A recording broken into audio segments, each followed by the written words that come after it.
الحمدللہ رب العالمین والصلاة والسلام علی سید الانبیاء والمرسلین اما بعد فاعوذ باللہ من الشیطان الرجیم بسم اللہ الرحمن الرحیم وَإِن كُنتُمْ جُنُبًا فَاتَّهَرْ صدق اللہ مولانا العظیم۔ غسل کا بیان ہے۔ پہلے وضو کے فرائض، مکروہات، مستحبات اور وضو کن چیزوں سے ٹوٹتا ہے اور کن چیزوں سے وضو نہیں ٹوٹتا، یہ سب بیان ہو چکا ہے۔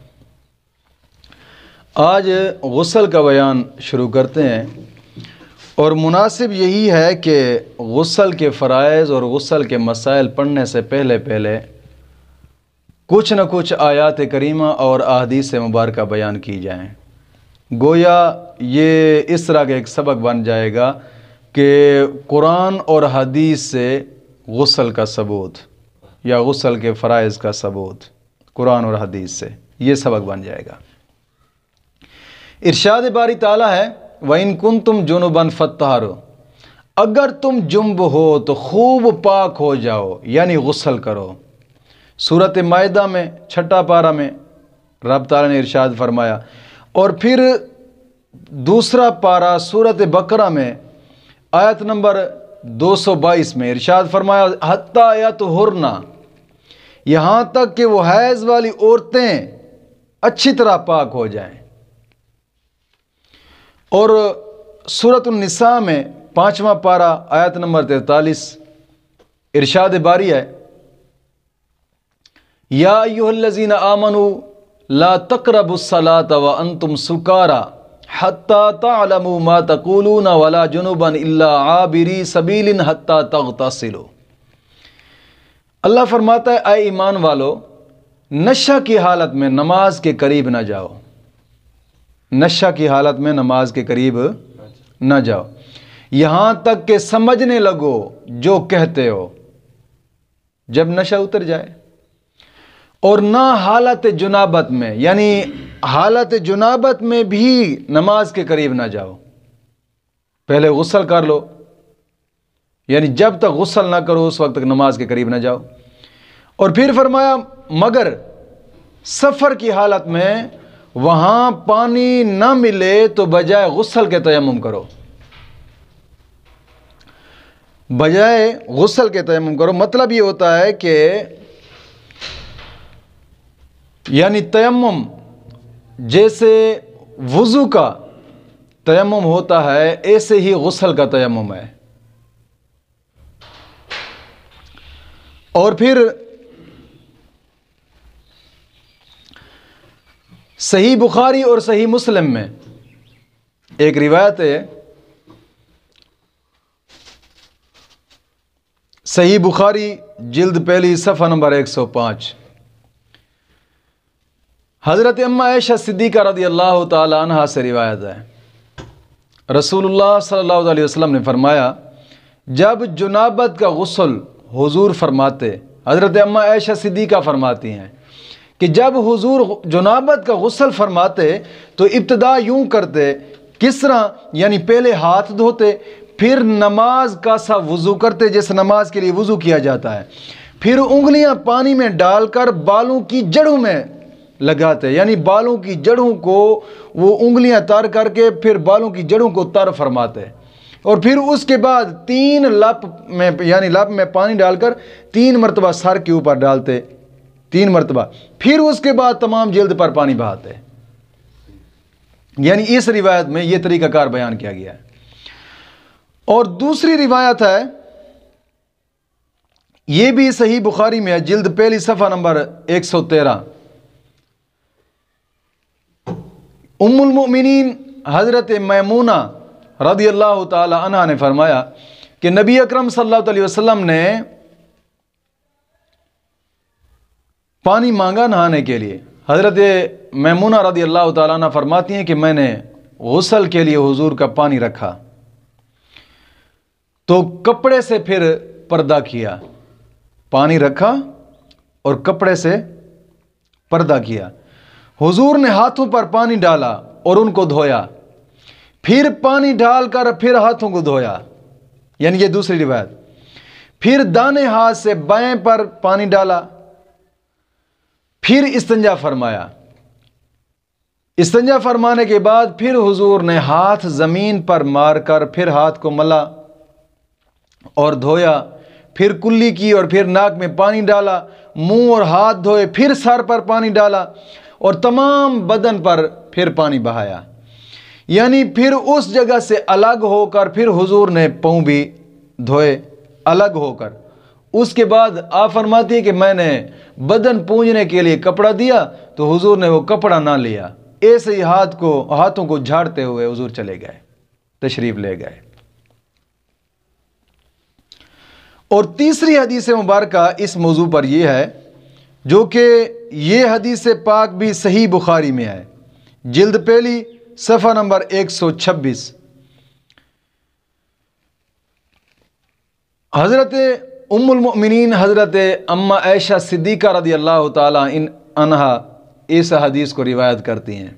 آپ فرماتی ہیں کہ انصار کی ایک عورت نبی اکرم صلی اللہ علیہ وسلم سے حیض کے بعد نہانے کا سوال کیا۔ ایک انصاری عورت تھی، اس نے حضور سے سوال کیا حیض کے بعد نہانے کا، تو حضور نے اس کو غسل کی تعلیم فرمائی اور پھر مشک آلودہ ایک ٹکڑا لے کر اس سے طہارت کر، حضور نے فرمایا مشک آلودہ ایک ٹکڑا لے کر اس سے طہارت کر۔ عرض کی اس سے کیسے طہارت کروں؟ حضور نے فرمایا کہ طہارت کر۔ پھر عرض کرتی ہیں یا رسول اللہ کیسے طہارت کروں؟ حضور نے فرمایا سبحان اللہ، طہارت کر۔ حضرت ام المؤمنین حضرت اما عائشہ صدیقہ رضی اللہ تعالیٰ عنہ فرماتی ہیں کہ میں نے اس کو اپنی طرف کھینچا، اس عورت کو جو انصاری عورت آئی ہوئی تھی، اپنی طرف کھینچ کر پھر میں نے اس سے کہا کہ خون کے اثر کو صاف کر۔ اس کا یہ مطلب ہے، یعنی حدیث پاک میں یہ واضح طور پر ثبوت آ رہا ہے کہ عورت بھی جب غسل کرے گی حیض کے بعد تو پہلے وہ یعنی غلاظت دھوئے گی، صاف کرے گی، خون کے اثر کو بھی صاف کرے گی، پھر اس کے بعد غسل فرمائے گی۔ امام مسلم نے حضرت ام المؤمنین ام سلمہ رضی اللہ تعالیٰ عنہ سے روایت کی ہے، یہ صحیح مسلم میں ہے، صفحہ نمبر 181 پر۔ حضرت ام المؤمنین ام سلمہ رضی اللہ تعالیٰ عنہ سے روایت ہے کہ میں نے عرض کی یا رسول اللہ صلی اللہ علیہ وسلم میں اپنے سر کی چوٹی مضبوط گوندتی ہوں، کیا غسل جنابت کے لیے اسے کھول ڈالوں؟ حضور نے فرمایا نہیں، تجھ کو صرف یہی کفایت کرتا ہے کہ سر پر 3 مرتبہ لپ میں پانی ڈال کر سر پر ڈال، پھر اپنے اوپر پانی بہا لے، پاک ہو جائے گی۔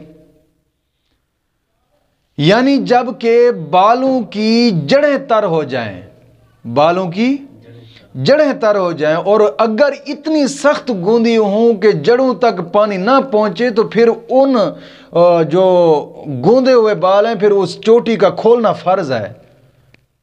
جب بالوں کی جڑوں تک پانی نہ جائے گا تو پھر ان کا کھولنا فرض ہے۔ ہاں اگر ایسے جاتا تو پھر کھولنے کی ضرورت نہیں ہے۔ ہاں، اور اسی طرح اگر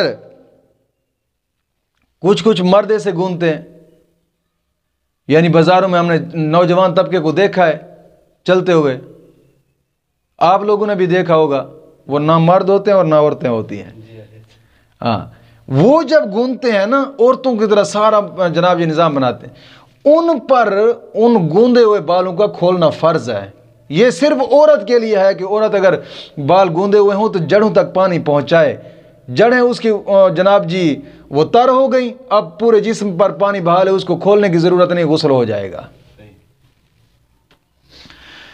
اور ایک روایت میں آتا ہے، ابو داود میں ایک روایت ہے،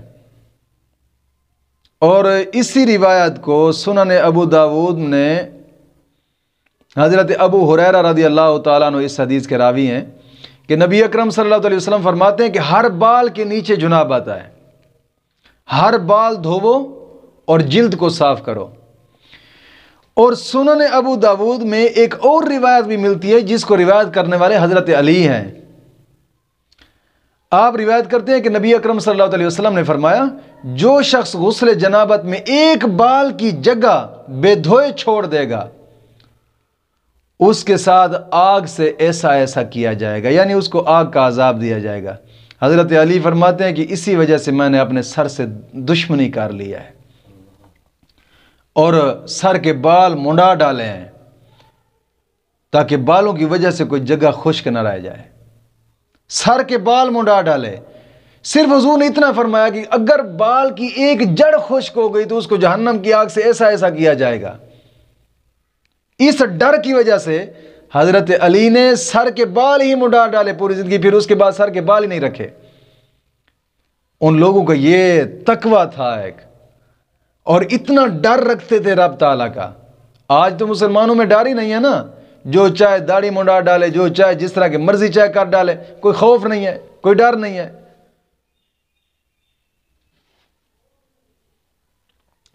اور ایک روایت میں آتا ہے، ام المؤمنین حضرت اما عائشہ صدیقہ رضی اللہ تعالی عنہ روایت کرتی ہیں، حضور نے فرمایا کہ غسل کے بعد، آپ فرماتی ہیں کہ غسل کے بعد حضور وضو نہیں فرماتے تھے، غسل کے بعد وضو نہیں فرماتے تھے۔ یعنی یہ ایک اس سوال کا جواب ہے کہ کچھ لوگ کہتے ہیں جناب جی ہم نے غسل کیا ہے، کیا غسل کے بعد دوبارہ وضو کرنا چاہیے؟ نہیں جی، جب حضور نے غسل کے بعد وضو نہیں فرمایا، غسل کے ساتھ وضو ہو جاتا ہے، وضو کے ساتھ غسل نہیں ہوتا جی، غسل کے ساتھ وضو ہو جاتا ہے۔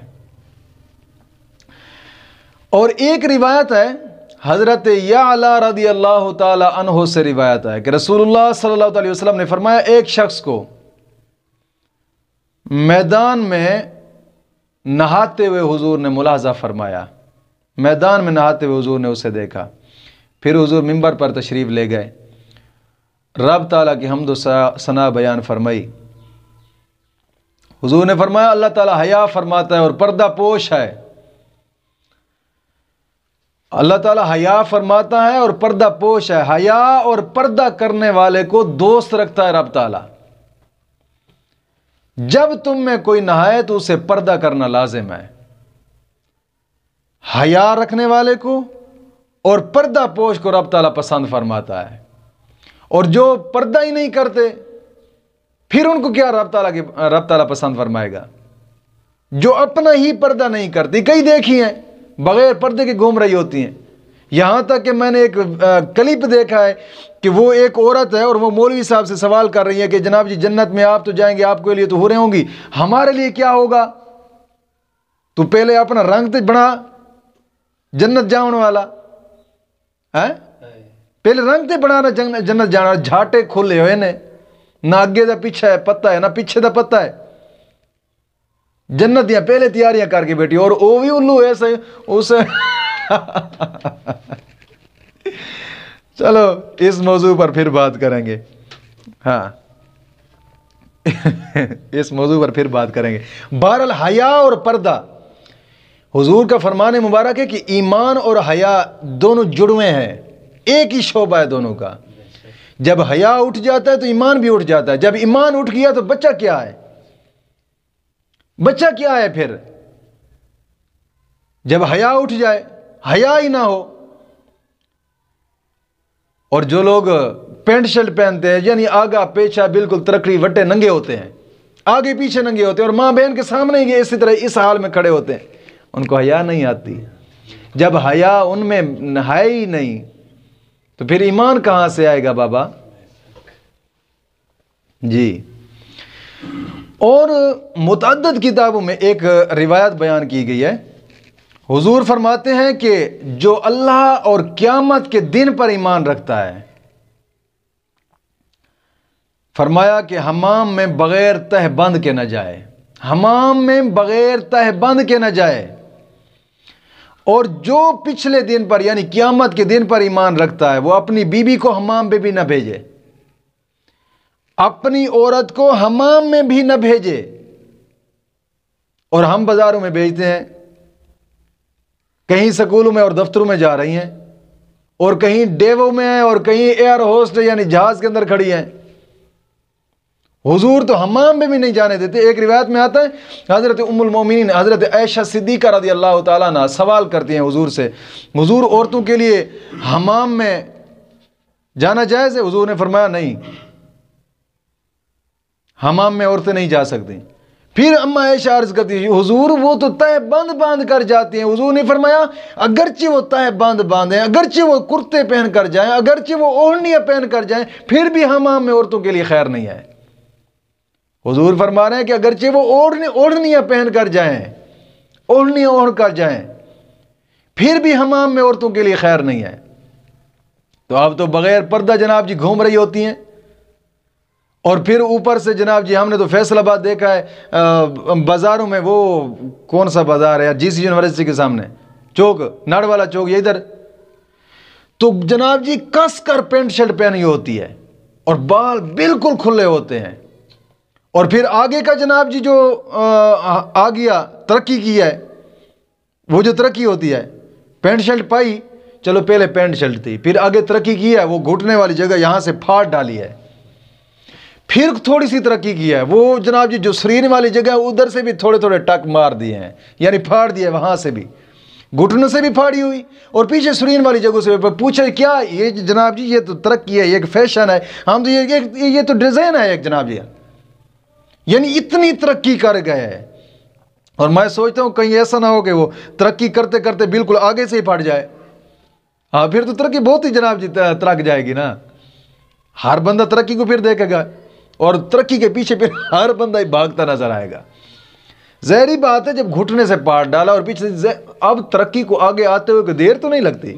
ہاں بالکل دیر نہیں لگتی. کوئی شرم کرنی چاہیے یار، کیا مسلمان کس راستے پہ چل پڑے ہیں.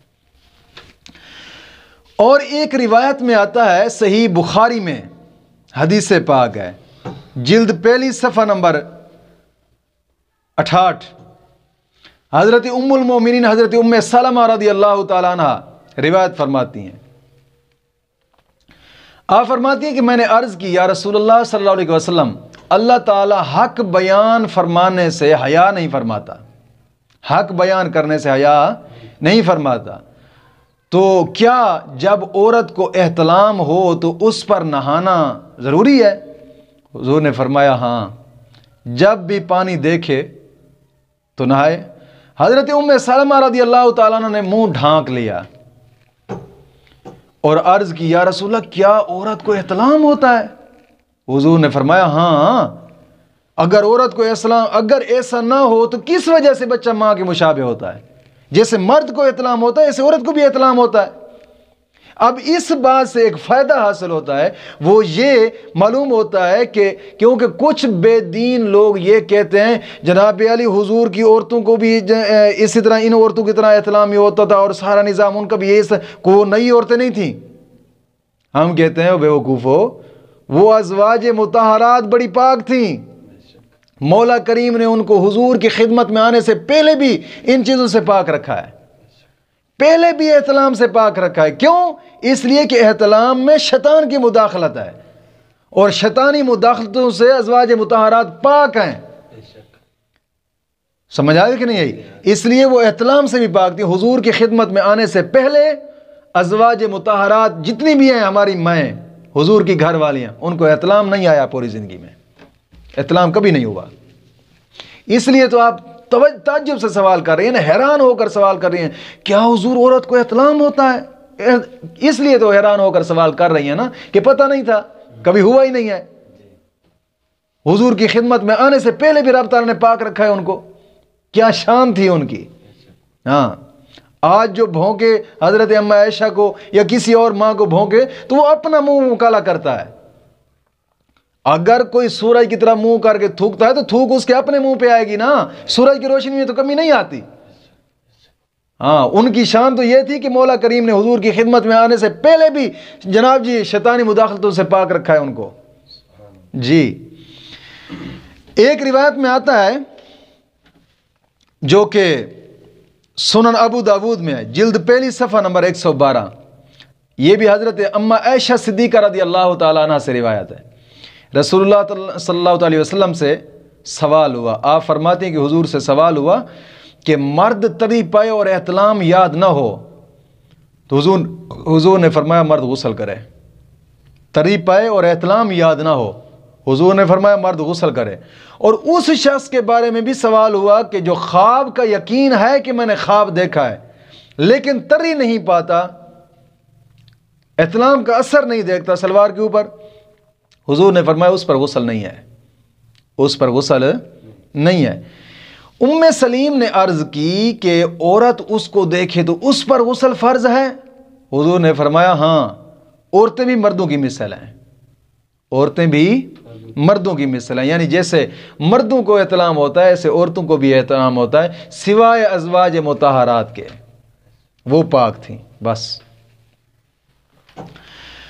ایک اور روایت میں آتا ہے جو کہ ترمذی شریف میں روایت ہے، اس کو بھی روایت کرنے والی حضرت ام عائشہ صدیقہ ہیں کہ نبی اکرم صلی اللہ علیہ وسلم نے فرمایا جب مرد کے ختنہ کی جگہ یعنی حشفہ عورت کے مقام میں غائب ہو جائے تو غسل واجب ہو جائے گا، غسل واجب ہو جائے گا.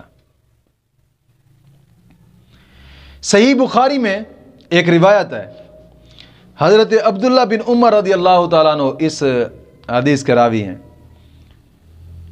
کہ رسول اللہ صلی اللہ تعالی وسلم نے فرمایا، حضرت عمر نے حضرت نبی اکرم صلی اللہ علیہ وسلم سے عرض کی یا رسول اللہ کہ رات کو نہانے کی ضرورت ہو جاتی ہے.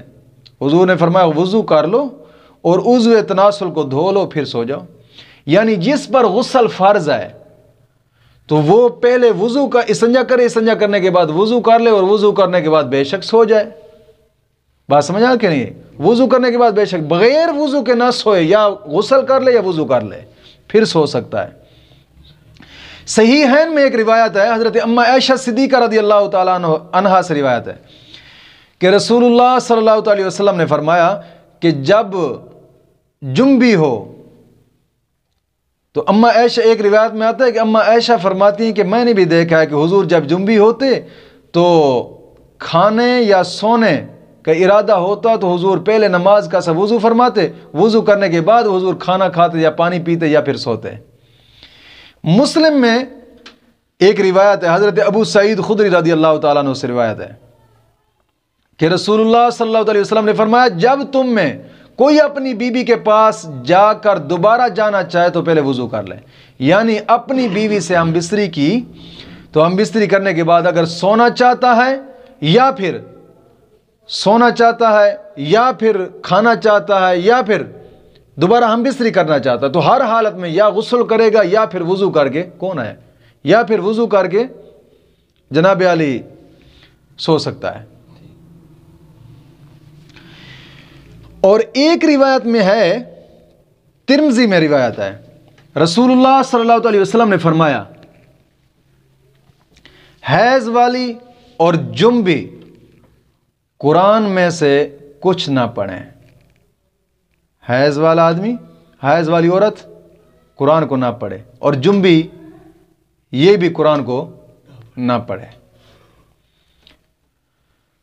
اور ام المومنین حضرت عائشہ صدیقہ رضی اللہ تعالیٰ عنہ سے روایت ہے کہ نبی اکرم صلی اللہ علیہ وسلم نے فرمایا کہ ان گھروں کا رخ مسجد سے موڑ دو، مسجد کو حیض اور جنبی کے لیے حلال نہیں کرتا، میں حیضہ اور جنبی کے لیے حلال نہیں کرتا. اور ایک روایت میں آتا ہے، ایک روایت میں آتا ہے حضرت عمار بن یاسر رضی اللہ تعالیٰ عنہ سے روایت ہے، رسول اللہ صلی اللہ علیہ وسلم نے فرمایا کہ فرشتے 3 شخصوں کے قریب نہیں ہوتے، فرشتے 3 شخصوں کے قریب نہیں ہوتے. ایک کافر کا مردہ اور دوسرا خلوق میں لتھڑا ہوا، یعنی ایک خوشبو ہوتی ہے جو زعفران سے بنائی جاتی ہے اور مردوں کے لیے وہ لگانی حرام ہے. اور تیسرا جنبی آدمی جب تک وہ وضو نہ کر لے. اور ایک روایت میں آتا ہے کہ نبی اکرم صلی اللہ علیہ وسلم نے فرمایا کہ